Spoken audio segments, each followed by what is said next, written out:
Hello students, welcome to our channel. तो बच्चों, last week में 2 मई को हमारा गुजरात बोर्ड का रिजल्ट आया। बच्चों, रिजल्ट एक्सपेक्टेशन से भी काफ़ी कम आया है। लास्ट वीक में थोड़ा मैं एक स्पिरिचुअल फंक्शन में एज ए वॉलंटियर, ऑब्वियसली मैंने पहले से वहाँ पर मेरा नाम लिखवाया हुआ था, तो मैं थोड़ा बिजी हो गया था। मैंने स्पेशली आपको एक वहाँ पर मैसेज यूट्यूब पर सभी बच्चों को भेजा था कि हम जल्द ही इसी टॉपिक पर वीडियो लाएंगे। तो बच्चों, आज इस सेशन में हम डिस्कस करेंगे कि भाई साहब, हमारा रिजल्ट इतना कम आया है कि सर हमारी जो एक्सपेक्टेशन थी कि चलो भाई पेपर बहुत ही टफ था, तो यार शायद मार्क्स कम आए, लेकिन उससे भी काफ़ी कम आए। तो बहुत सारे बच्चे डिप्रेस है, बहुत सारे बच्चे मैसेज कर रहे थे, कमेंट कर रहे, फ़ोन कर रहे कि सर बहुत डिप्रेशन में है, टेंशन बहुत है, फैमिली भी पूरा टेंशन में है, तो सर क्या करें। ये बहुत ही डिफिकल्ट सिचुएशन थी। तो उस टॉपिक के बारे में आज बात करेंगे। उसके बाद जो बच्चे भी 3 सब्जेक्ट में इस बार फेल हुए, उन बच्चों के लिए क्या अपडेट्स नए हैं उसके बारे में बात करेंगे। एंड सबसे डिमांडेड पार्ट था कि सर रीचेकिंग के लिए अगर हमें फॉर्म भरना है तो रीचेकिंग के लिए कब अभी फॉर्म आने वाला, डेट्स वगैरह क्या है, क्या प्रोसेस वगैरह है, तो इन टॉपिक पे बच्चों बात करेंगे। सबसे पहले तो बच्चों आपके लिए मैंने कुछ कटिंग्स यहाँ पर लगाए हुए, देखो न्यूज़पेपर से, यहाँ पर न्यूज़पेपर से कटिंग है। ઓબ્વિયસલી ગુજરાત બોર્ડના સ્ટુડન્ટ છે તો બધાને ગુજરાતી તો ઓબ્વિયસલી એટલું આવડતું જ હશે। 13 માર્ક્સનું ग्रेसिंग छता, मतलब कि बच्चों आपको 13 मार्क्स का ग्रेसिंग मिला। जिन बच्चों के 20, 21, 22 जितने मार्क्स थे, उन बच्चों को भी ग्रेसिंग देकर पास करने की कोशिश पूरी गवर्नमेंट ने की है, बराबर। पण छतांय 13 वर्षનું સૌથી खराब रिजल्ट, मतलब कि लास्ट 13 ईयर्स में इतना गंदा पेपर, इतना गंदा रिजल्ट आज तक कभी भी नहीं हुआ था।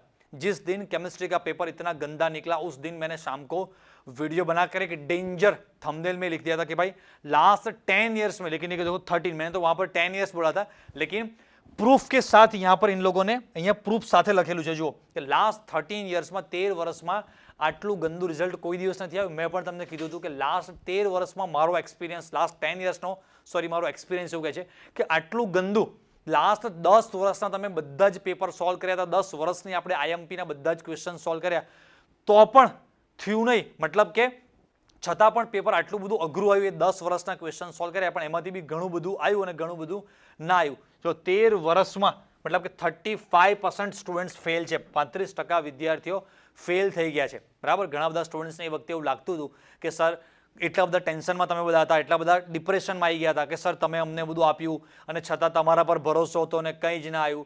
છોકરાઓ, મારા નહીં, ઓલ ઓવર ગુજરાતના ટીચર્સના, ઓલ ઓવર સ્ટુડન્ટ્સ બધાના જે બિલીવ્સ, જે બધાના વિશ્વાસ હતા, એ બધાના તૂટી ગયા। લાસ્ટ 13 યર્સમાં જેવું પેપર નથી આવ્યું એટલું ડેન્જર પેપર આ વર્ષે આવ્યું હતું। ઓબ્વિયસ તો બી કહેવાય કે મેં તમને પ્રૂફ સાથે ત્યાં આપેલું છે કે 65 માર્ક્સ, 35 એમસીક્યુ અને 25 માર્ક્સની થિયરી આપણા મહારથી બેચ અને આઈએમપીમાંથી આટલા ડેન્જર સિચ્યુએશનમાં પણ 65 માર્ક્સનું તો પણ આવ્યું। પણ જો સમજો કદાચ રૂટિન વર્ષે જે પેપર આવતા હતા જે ટાઈપના, એ વખતે એ ટાઈપના પેપર હોત ને તો वो कहते ना भाई आग लगा देते, आग लगा देते। कोई बात नहीं, इस बार आग लगाएंगे।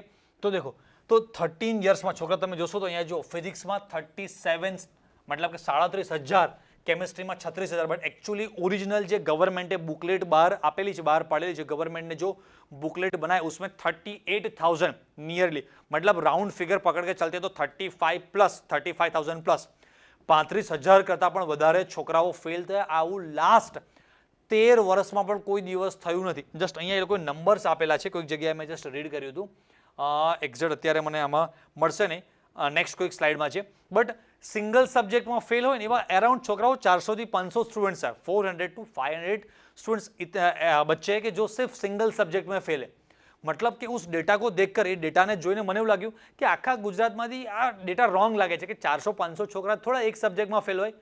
उसका मतलब भाई साहब ये हुआ कि मेजोरिटी बच्चे ऐसे, जो ये 38,000 ऑल ओवर 38,000 बच्चे फेल है, तो 38,000 जो बच्चे फेल है उनमें से ज्यादातर मेजोरिटी जो स्टूडेंट्स है वो 2 सब्जेक्ट में या 3 सब्जेक्ट में फेल है। सिर्फ एक सब्जेक्ट में फेल हो ऐसे काफी कम बच्चे, मेजोरिटी बच्चे ऐसे कि जो 2 सब्जेक्ट या 3 सब्जेक्ट में फेल है, राइट। उसके बाद ये एक आगे कटिंग, ये भी न्यूज़पेपर में आया था, पेपर में आया तो 3 विषय में नापास 27,793 विद्यार्थियों ने पूरक परीक्षा आपवा देवानी मांग। बट आ डेटा में थोड़ी मने जी मिस्टेक लागे छे, केम के 3 सब्जेक्ट में, 3 सब्जेक्ट में आ जे डेटा है ने ए 3 सब्जेक्ट में fail, all over 38,000 around students fail है, बट 3 सब्जेक्ट में फेल होय एवा स्टूडेंट्स नियरली 27 पॉइंट समथिंग, मतलब समझो 28,000, 28,000 स्टूडेंट्स एवा छे। 1 lakh something students exam, 1 lakh ने 9-10 હજાર students exam, round figure 1 lakh પકડીને ચાલો તો 1 લાખ સ્ટુડન્ટ્સ એક્ઝામ આપી હતી, એમાંથી 28,000 સ્ટુડન્ટ્સ 3 સબ્જેક્ટમાં ફેલ છે. તો ડેન્જર, આટલું ખરાબ આટલા વર્ષોમાં કોઈ દિવસ કોઈ સ્ટુડન્ટનું રિઝલ્ટ નથી આવ્યું. બાકી આટલા વર્ષોથી આપણે જે આઈએમપી આપીએ, જે આપણી ટેકનિક, જે નિંજા નોટ્સ, જે બધી ટેકનિક છે ને, એમાંથી સ્ટુડન્ટ એટલો જબરજસ્ત સ્કોર કરે. જો દર વખતે આવે એવું પેપર આવ્યું જ ને તો 90 માર્ક્સ વાળાની તો લાઈન લગાડી દે. બટ ભાઈ પેપર જ એટલું ગંદુ આટલા 13 વર્ષોમાં નથી આવ્યું. જે ટીચર્સે પેપર બનાવ્યું હતું ને એ ટીચર્સને પણ એટલું બધું બધાએ ટીસ કરે, જેટલું બધું બ્લેમ કરે છે કે આટલા બધા છોકરાઓની તમે કરિયર બગાડી નાખી છે. તો ગવર્મેન્ટને એક રિક્વેસ્ટ કરેલી છે આપણે, બરાબર. 2-3 દિવસ પહેલા મેં એક વિડીયો મૂક્યો હતો, અત્યારે વિડીયો મેં પ્રાઇવેટ કરી દીધો છે. એ વખતે રાત્રે લગભગ 10-11 વાગે મારી પાસે न्यूज आया था, रात को 10-11 बजे मेरे पास वो न्यूज आए थे कि भाई ऐसा होना. एक लेटर मेरे पास आता, उस लेटर में लास्ट लाइन में वहां पर लिखा था भलामण करवा, मतलब कि रिक्वेस्ट की गई. लेकिन मेरे अंदर एक्साइटमेंट इतना आ गया था, मतलब ये नंबर मेरे पास था कि भाई मतलब अराउंड 25 से 30 હજાર સ્ટુડન્ટ્સ આ વખતે 3 સબ્જેક્ટમાં ફેલ છે. મને પણ માઇન્ડમાં ચિંતા હતી અને એકદમ જ મેં ન્યૂઝ વાંચ્યા અને હું ખુશ થઈ ગયો કે હાસ ચાલો આખું વર્ષ અમારા આ બધા સ્ટુડન્ટ્સનું નહીં બગड़े, पूरा साल इन बच्चों का नहीं बिगड़ेगा. तो मैंने लास्ट 1-2 वर्ड्स थे उसको नहीं पढ़ा, ऊपर से मैंने पढ़ लिया और जल्दी जल्दी हमारे बच्चों को इन्फॉर्मेशन मिल जाए. जो बच्चे डिप्रेशन में, उनके लिए एक अच्छा एक उम्मीद, वो कहता है ना भाई, वो कहते हैं ना आशा नहीं एक किरण, वो उम्मीद का एक किरण मिल जाए उनको. तो मैंने वीडियो बनाया था, फिर मैंने भी डिटेल में देखा तो वहां पर गवर्नमेंट को रिक्वेस्ट की गई है. कुछ मेरे कॉन्टेक्ट से उनको भी मैंने पूछा है तो कि अभी बातचीत चल रही है, कन्फर्मेशन नहीं आया. कन्फर्मेशन अभी ये सैटरडे संडे गया तो अभी नेक्स्ट इस वीक में, मतलब 2-4 दिन में, मतलब बिफोर 15 मई, 15 तारीख के पहले इसका जो भी फाइनल कंक्लूजन है वो निकल के आ जाएगा. कोई कंक्लूजन ना आए तो हमें यही समझना है कि हमने वहां पर रिक्वेस्ट वहां पर अप्लाई किया था. सभी जो भी लीडर्स हैं उन लोगों ने अप्लाई किया था, બધા એપ્લાય કર્યું, બટ કદાચ એ એક્સેપ્ટ ના થયું, સ્વીકારાય નહીં. તો કદાચ 3 સબ્જેક્ટવાળા જે પણ સ્ટુડન્ટ છે, સોરી ટુ સે ધેટ, તમને કહેતા મને દુઃખ થાય છે, બટ તમારે 1 વર્ષ આખું ફરી છોકરાઓ રિપીટ કરવું પડશે.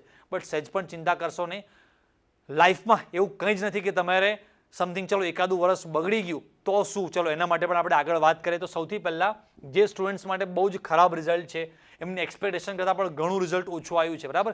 तो वो बच्चे काफ़ी डिप्रेस हो गए कि सर अभी आगे हम क्या करें, मतलब हमारी जो एक्सपेक्टेशन थी, हमने जो हमारे फैमिली ने जो सोचा था कि भाई साहब यहाँ पर इस कॉलेज में हमारा एडमिशन होगा, इस लाइन में हमारा एडमिशन होगा, ये होगा, फिर आगे ऐसा प्लेसमेंट होगा, इतने लाखों की जॉब लगेगी, बढ़िया से लाइफ बन जाएगी.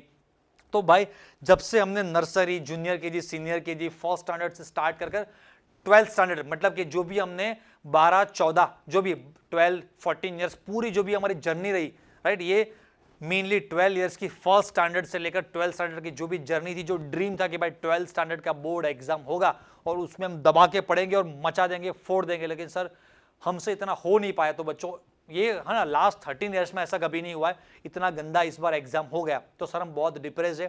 और ये जो टाइम है ना, जो बच्चे फेल हुए हैं, जिन बच्चों का रिजल्ट है, उनके लिए सबसे क्रुशियल टाइम, सबसे क्रिटिकल टाइम ये रहता है कि जिन लोगों को पता है कि इस बार रिजल्ट काफी कम आया है, काफी डेंजरस पेपर थे, लेकिन वो सारे आपके जो नेबर्स रहेंगे, जो फ्रेंड्स है, जो रिश्तेदार है, वो फोन कर करके आपको पूछते रहेंगे. आपको मतलब एक मेंटल टॉर्चरिंग हो जाएगा, क्या रिजल्ट आया, क्या रिजल्ट आया, क्या रिजल्ट आया.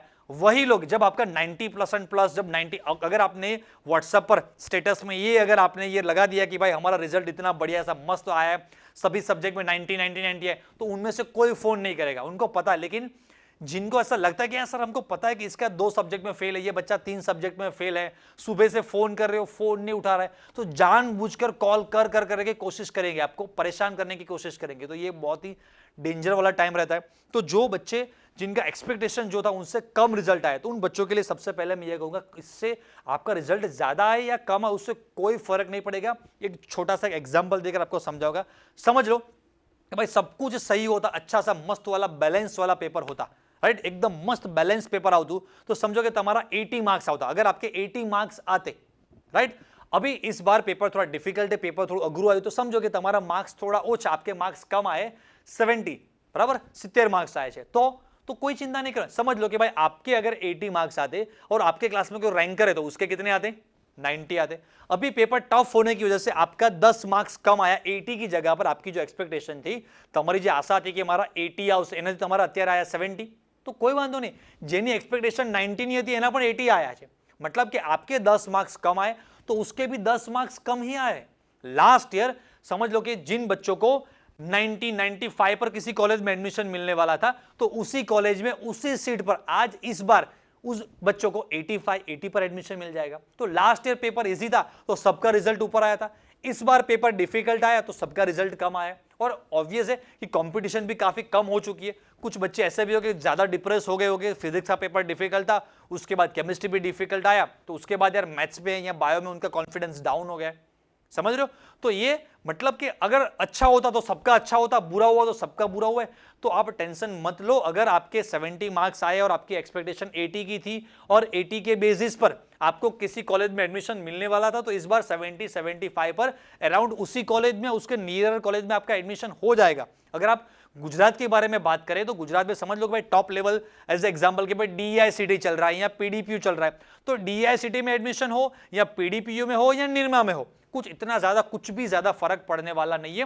कोई भी कंपनी प्लेसमेंट के लिए आती है तो ऐसा नहीं होता कि भाई DICT जो धीरूभाई अंबानी वाली कॉलेज है सारे 60 बच्चे उनके ही उठाएंगे, वो टॉप 3-4 बच्चे DICT में से उठाएंगे, वही टॉप बच्चे वो PDPU में से उठाएंगे, और टॉप बच्चे वो निरमा से उठाएंगे, और टॉप बच्चे वो BVM कॉलेज से उठाएंगे। समझ रहे हो? तो आप किसी भी कॉलेज में इन 3-4-5 जो भी टॉप लेवल की जो भी 5-10 कॉलेज है उनमें इतना ज्यादा डिफरेंस नहीं आएगा। हाँ, ऐसा हो सकता है कि भाई DICT में से अगर आपने कंप्यूटर इंजीनियरिंग कंप्लीट किया है तो वहां पर आपका पैकेज 35 लाख पर है, एवरेज जनरल एक राउंड फिगर पकड़ के चलता हूं 30-35 लाख है।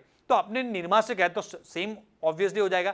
आपने BVM से, जहां से मैंने इंजीनियरिंग कंप्लीट किया GSET कॉलेज है विद्यानगर में, तो वहां से करेंगे तो 2-5 लाख का फर्क पड़ता है। और कभी ऐसा भी हो सकता है कि भाई DICT में कोई बच्चा पढ़ रहा है उसका पैकेज 15 या 20 लाख का होता है, और BVM GSET या निरमा में कोई बच्चा पढ़ रहा है उसका प्लेसमेंट समझ 30-35 प्लस 50 प्लस भी चला जाता है। तो वो इतना कुछ ज्यादा वास्ट डिफरेंस नहीं हो जाएगा कि भाई आपको DICT में मिलने वाला था उसके जगह पर अभी किसी भी सिंपल से फालतू से सेल्फ फाइनेंस कॉलेज में एडमिशन मिल रहा है, मतलब आप 15-20-25 कॉलेज नीचे आ गए, ऐसा कभी भी फर्क नहीं पड़ेगा।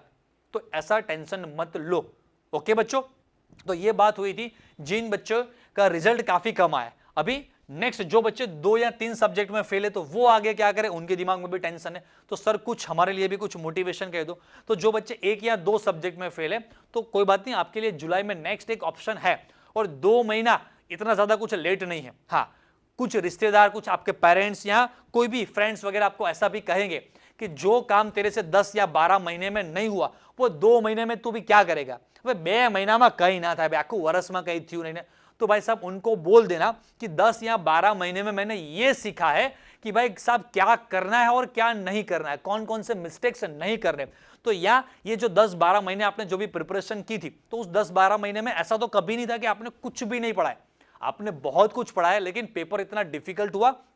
और ऑब्वियसली ऐसा हो सकता है कि आपके प्रीलिम में, पोस्ट प्रीलिम में, आपके स्कूल या कोचिंग के जो भी सारे टेस्ट थे उनमें आपका रिजल्ट 70, 80, 90, मैंने देखा है कि 95% रिजल्ट आता था बच्चों का, और वो बच्चे आज ग्रेसिंग पर पास हुए, वो बच्चे फेल हुए। तो उन बच्चों में पोटेंशियल आप में कम नहीं था, लेकिन पेपर इतना डिफिकल्ट हो गया तो ऑब्वियसली हर बच्चे की मेंटल स्ट्रेंथ इतनी स्ट्रांग नहीं रहती है, वो डिप्रेस हो जाते हैं। कुछ बच्चे ऐसे होते हैं कि भाई कॉकरोच को देखकर पलंग पर चढ़ जाते हैं, मतलब रूम से बाहर निकल जाते हैं। और कुछ बच्चे ऐसे होते हैं कि यार झाड़ू लेकर उसको मार देते। तो कॉकरोच तो वही है भाई साहब, आपके कॉन्फिडेंस लेवल में, मतलब उस वक्त आपका कॉन्फिडेंस लेवल शायद ऐसा हो गया होगा कि आप टेंशन की वजह से आपके मार्क्स इतने, मतलब जो बच्चे 95 पर चल रहे थे, मेरे पास एक्सपीरियंस सॉरी एक एग्जांपल है कि जिन बच्चों के रिजल्ट 95 या 95 प्लस आते थे, मुझे भी लगता था कि ये 90 प्लस तो केमिस्ट्री में स्कोर कर ही लेंगे, वो बच्चे 50 के अंदर आए, कुछ बच्चे 40 के अंदर, कुछ बच्चे तो ग्रेसिंग पर पास हुए, जो बच्चे ऑन एन एवरेज 70-80 मार्क्स लाते थे।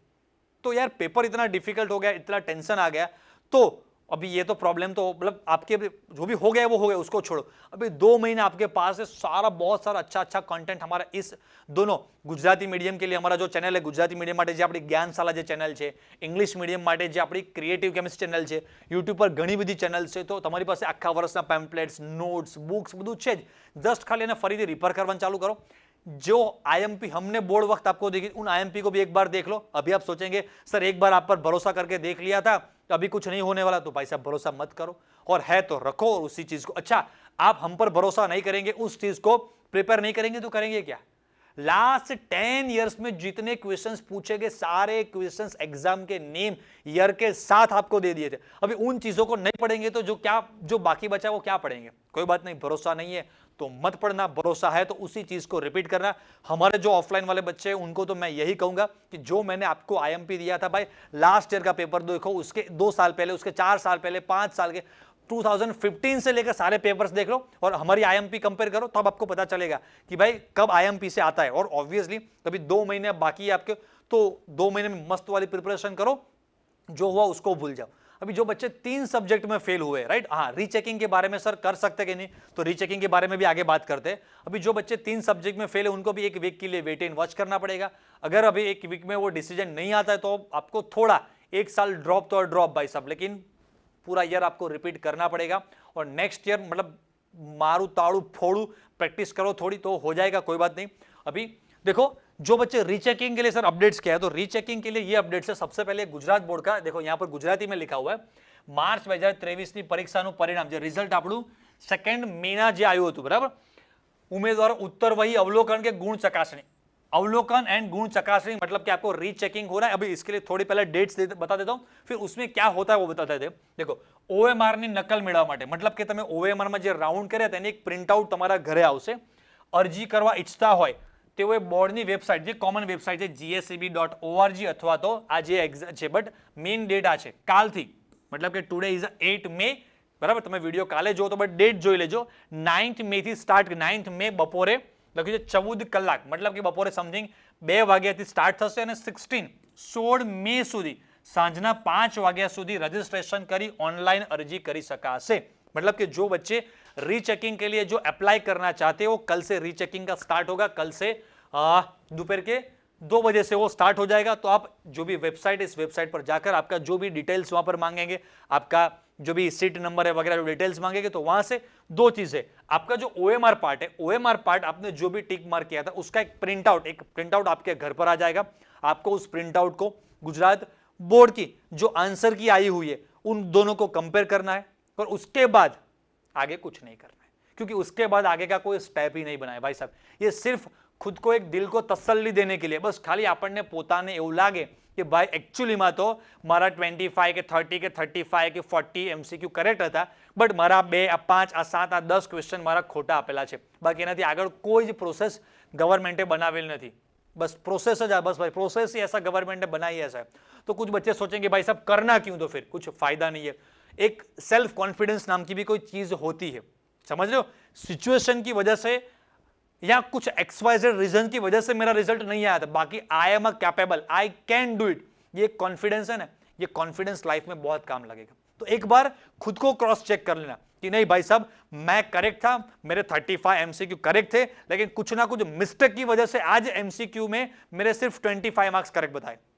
उसके बाद थियरी पार्ट के लिए प्रोसेस क्या होता है, थियरी पार्ट માટે प्रोसेस ये है कि તમારી समथिंग एक डेट आपसे, તમે આ ડેટના દિવસે તમારે ગાંધીનગર, आपको गांधीनगर जाना होगा, उस दिन आप किसी भी पेरेंट्स को आपके साथ ले जा सकते हैं, आप किसी भी टीचर को आपके साथ नहीं ले जा, ब्लड रिलेशन होना चाहिए, उनको साथ में किसी एक पर्सन को आप ले जाना चाहे तो वहां पर ले जाना चाहेंगे। आपको क्वेश्चन पेपर आपने जो भी आपकी आंसर शीट जो आपने लिखी है, आंसर शीट તમે લખેલી હતી એ તમને આપશે।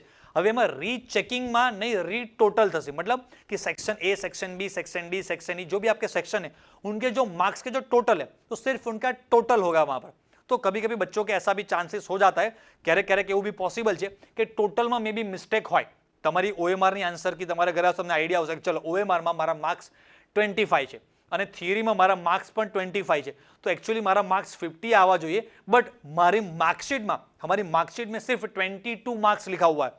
तो आप वहां पर कह सकते हैं कि देखो ये ओएमआर है, ये है, तो टोटल में कुछ मिस्टेक है। तो कभी मतलब जो बच्चे भी 3 सब्जेक्ट में फेल है उनको तो ये चांस लेना ही चाहिए, क्योंकि अगर एक सब्जेक्ट में भी, 3 में से किसी एक सब्जेक्ट में भी बाय मिस्टेक कुछ ऐसा मिस्टेक उनसे हो गया और आपका रीचेकिंग में मतलब करेक्शन हो जाता है, तो बाकी के 2 सब्जेक्ट आप जुलाई में एग्जाम दे सकते हो। अच्छा, अंदर आप देखेंगे आपको पूरा पेपर दिखाया जाएगा, तो उनमें 2 चीज है।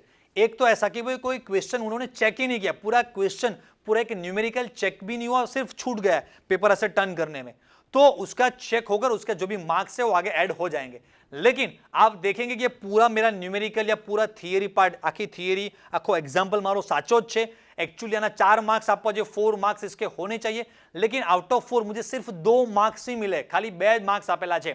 तो वहां पर कुछ करेक्शन आप ऐसा वहां पर कभी भी नहीं कह सकते, તમે કહી नहीं सको कि भाई एक्चुअली माराમાં 4 मार्क्स આપવાના હતા ને કેમ 2 જ આપ્યા, उसका कुछ नहीं होगा। तो सिर्फ 2 चीजें होगी, एक रीटोटल होगा और कुछ चीजें चेकिंग में अगर छूट गई है पूरा का पूरा पार्ट, तो वो चेकिंग होकर आपके टोटल में ऐड हो जाएगा। तो शायद कुछ बच्चे 2-3 मार्क्स के लिए, शायद ऐसा तो होगा ही नहीं क्योंकि 13 मार्क्स का ग्रेसिंग दिया है और फिर भी आप फेल हुए। तो मुझे नहीं लगता कि भाई 40,000 बच्चे ऐसे हो गए कि सिर्फ उनके 10 या 12 एमसीक्यू और 10 या 12 मार्क्स की उन्होंने थियरी लिखी है और टोटल कुल मिलाकर उनका टोटल 20 से अंदर है। जिन बच्चों के एमसीक्यू एंड थियरी दोनों को मिलाकर, एमसीक्यू ने थियरी બંનેનું ટોટલ 20 થી અંદર છે, એવા સ્ટુડન્ટ્સ ફેલ છે, કેમ કે 13 માર્ક્સ નો તો ગ્રેસિંગ આપેલું છે। જે સ્ટુડન્ટ્સના 20 માર્ક્સ છે એને પણ एक्स्ट्रा 13 मार्क्स આપી એને પાસ कर दिया છે, उनको पास कर दिया है एक्स्ट्रा 13 मार्क्स देकर। तो ऑब्वियसली आप केमिस्ट्री में या फिजिक्स में या मैथ्स बायो में किसी भी सब्जेक्ट में आप फेल है, तो इसका मतलब है कि आपका मार्क्स जो भी है वो 20 के अंदर है। हाँ, तो ऐसा तो नहीं आप इतने, तो मतलब आप खुद को एक बार एनालाइज करो, પોતાનું જે સેલ્ફ એનાલિસિસ કરો કે એવું તો પોસિબલ નથી કે 10 જ એમસીક્યू અને 10 मार्क्स ने थियरी ज करेक्ट હોય, राइट। तो आप रीचेकिंग के लिए एक बार अप्लाई तो करो।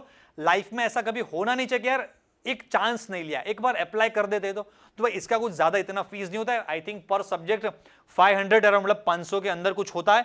तो मतलब समझ लो भूल जाओ 2-3 हज़ार रुपए, जो भी 2-3 हज़ार तो हो गए ही नहीं, 1,000-1,500 रुपए अगर तीनों सब्जेक्ट में अप्लाई किया तो आपके 1,500 रुपीज हो गए, उसको भूल जाओ। लेकिन 1,500 में भी शायद ऐसा हो सकता है कि एक सब्जेक्ट या 2 सब्जेक्ट में आप क्लियर हो जाए। तो ये एक अपडेट थी। सेम अगर गुजसेट में भी आपको ऐसा लगता है कि गुजसेट में भी आपने गुजरात बोर्ड ने जो एक आपका यहाँ पर देखो ऐसा होगा कि आपका जो भी लेडी का कवर आएगा, कवर एक जो आएगा उसके अंदर, कवर के अंदर एक आपने जो OMR जो भी राउंड किया वो एक ओरिजिनल कॉपी, मतलब कि एक्चुअल करेक्ट जो आंसर शीट है, जो गवर्नमेंट ने आंसर शीट दी है, वो आंसर शीट भी साथ में आती है। तो उन दोनों को आप कंपेयर करेंगे तो गुजसेट में भी देखो यहाँ पर लिखा है गुजसेट 2023, गुजसेट 2023 परीक्षाની OMR ની નકલ मतलब કે ઝેરોક્સ અરજી કરવા ઈચ્છતા હોય તો સેમ વેબસાઇટ પર તમારે સેમ 9th મે કાલથી જ સ્ટાર્ટ થશે, બરાબર। બપોરના 2 વાગ્યાથી 16 તારીખ સુધી અવેલેબલ રહેશે અને એમાં પેમેન્ટ વગેરે કેવી રીતે કરવાનું એ બધું આમાં તમને અહીંયા લખેલું જ છે, બધી ફેસિલિટી SBI ઈ-પે સિસ્ટમ, જે ક્રેડિટ કાર્ડ, ડેબિટ કાર્ડ બધાથી નેટ બેન્કિંગથી તમે પેમેન્ટ કરી શકશો। પેમેન્ટ માટે તો કંઈ બહુ પ્રોબ્લેમ, તમને પેમેન્ટ કરતા તો બધાને ફાવતો હશે। તો છોકરાઓ આ 2-3 ટાઈપની જે તમને અપડેટ્સ કહેવાની હતી એ અપડેટ્સ છે, તો તમે પહેલાં ચેક કરો। અને નેક્સ્ટ એક અપડેટ ખાલી અમારે તમને આપવાની છે કે તમારા જે જુનિયર્સ છે એ જુનિયર્સ માટે અમે એક એનાઉન્સમેન્ટ કરી છે કે ન્યૂ બેચ ફોર 2024, હવે જે નેક્સ્ટ વર્ષે બેચ છોકરાઓ જે એક્ઝામ આપવાના છે એ લોકો માટે મહારથી બેચ 2.0 નેક્સ્ટ વીકથી અમે લોન્ચ કરી રહ્યા છે, કમિંગ સૂન છે। તો ભગવાન ના કરે, ભગવાન તમારું સારું કરી દે, બટ જે સ્ટુડન્ટ્સ 3 સબ્જેક્ટમાં ફેલ છે એ સ્ટુડન્ટ્સ જો કદાચ રીચેકિંગમાં કંઈ થાય નહીં, જુલાઈમાં એક્ઝામ ના આપી શકાય ને સ્ટુડન્ટ્સ યર લોંગ આખા વર્ષની એક બેચ માટે જોઈન થવા માંગતા હોય તો એ સ્ટુડન્ટ્સ માટે પણ છે। અને ન્યૂ તમારા જે પણ કોઈ ફ્રેન્ડ્સ છે, ઘણા બધા સ્ટુડન્ટ્સ કદાચ આમાંથી આપણી ચેનલ પર જોઈન છે, મહારથી બેચના પણ સ્ટુડન્ટ્સ હોઈ શકે છે। તો આમાં નવી વસ્તુ શું આવવાની છે ડિટેલમાં બધી એનો એક સ્પેશિયલ એનો વિડીયો આવશે, બટ શોર્ટમાં એક ઇન્ફોર્મેશન આપી દઉં કે આખું જે બોર્ડ ટેક્સ્ટ બુક આપણી પ્લસ ગુજસેટ પ્લસ નીટ ત્રણેય વસ્તુનો કોમ્બો કોર્સ મહારથી બેચ 2.0 આપણે નેક્સ્ટ વીકમાં લોન્ચ કરવો છે, ધમાકેદાર। લાસ્ટ યરની वो कहते हैं मोस्ट ट्रस्टेड, બધા છોકરાઓનો વિશ્વાસ, મોસ્ટ પાવરફુલ બેચ, ઘણા મોટા બધા પ્લેટફોર્મ જે છે, નામ નહીં લો પણ એ બધા પ્લેટફોર્મે પણ બેચ લોન્ચ કરી હતી, એમના કરતાં વધારે સ્ટુડન્ટ્સ આપણા કોર્સમાં એનરોલ થયા હતા, એ બધા કરતાં થોડી કદાચ 200-500 રૂપિયા કદાચ પ્રાઇસ આપણી વધારે હતી। સિંગલ એક સબ્જેક્ટ આપણે સ્ટાર્ટિંગમાં 1,500 રૂપિયામાં, એ બી નોમિનલ પ્રાઇસ જ છે ભાઈ, એની સામે પૂરા આખા વર્ષનો જે કોર્સ હોય છે 20,000 સમથિંગ હોય છે, બટ એનાથી બી જબરજસ્ત બધી વસ્તુ આપણે એકદમ નોમિનલ પ્રાઇસમાં 1,500 રૂપીઝમાં આપણે લાસ્ટ યર કોર્સ સ્ટાર્ટ કર્યો હતો, પછી બહુ જ પ્રાઇસ ઓછી કરીને લાસ્ટમાં તો આપણે ફાઇનલી 799 સુધીમાં પણ એ પ્રાઇસને એકદમ લો કરી દીધી હતી, બરાબર। તો ઘણા બધા સ્ટુડન્ટ્સ એમાં જોઈન થયા હતા। બસ એ જ ટાઈપની મસ્ત ધમાકેદાર બેચ આ વર્ષે પણ આપણે સ્ટાર્ટ કરવાના છે। તમારા જે પણ ઓળખીતા પાળખીતા જે જુનિયર્સ છે એમને પ્લીઝ તમે રેકમેન્ડ કરજો। અમારી આ ચેનલથી તમને ઘણી બધી હેલ્પ ऑब्वियसली થઈ જશે। तो बस वो कहते हैं ना भाई गुरु दक्षिणा में क्या चाहिए, तो गुरु दक्षिणा में जैसे एकलव्य ने उनका अंगूठा दे दिया था, तो पूरा अंगूठा नहीं चाहिए, बस उस अंगूठे से एक शेयर चाहिए कि भाई उस अंगूठे से आप एक शेयर आपके किसी भी जूनियर को हमारे इस चैनल को शेयर कर दीजिए। एंड जो भी नए नए और अपडेट्स गुजरात बोर्ड रिलेटेड रहेंगे वो सारे अपडेट्स आपको हम देते रहेंगे। भगवान से प्रार्थना है कि आप सभी का रिजल्ट अच्छा, एडमिशन आपका अच्छा, किसी ने जो भी आपकी ड्रीम कॉलेज है वहां पर अच्छा सा मस्त वाला आपका एडमिशन हो जाए। जो बच्चे 1 या 2 सब्जेक्ट में फेल है तो नेक्स्ट 2 महीने में मस्त वाली प्रिपरेशन करो। उसके लिए भी बहुत सारे स्ट्रेटजीज है, बहुत सारे प्लान है, वो भी आपको बताते रहेंगे। तो वो भी आप मस्त वाला प्लान एक लेकर जुलाई में मस्त वाला एग्जाम दे दो। जो बच्चे 3 सब्जेक्ट में फेल है उनके लिए भगवान से प्रार्थना करते हैं कि भाई जुलाई में उनका भी एग्जाम, गवर्नमेंट जो रिक्वेस्ट सभी लोगों ने की रिक्वेस्ट एक्सेप्ट हो जाए और वो बच्चे भी जुलाई में अपियर करें, या तो फिर 1 साल आपको थोड़ा वेट कर नेक्स्ट ईयर के लिए आप अप्लाई करेंगे। ओके बच्चों, तो चलिए मिलते हैं किसी नेक्स्ट नए वीडियो के साथ। तब तक के लिए tata bye bye, have a nice day.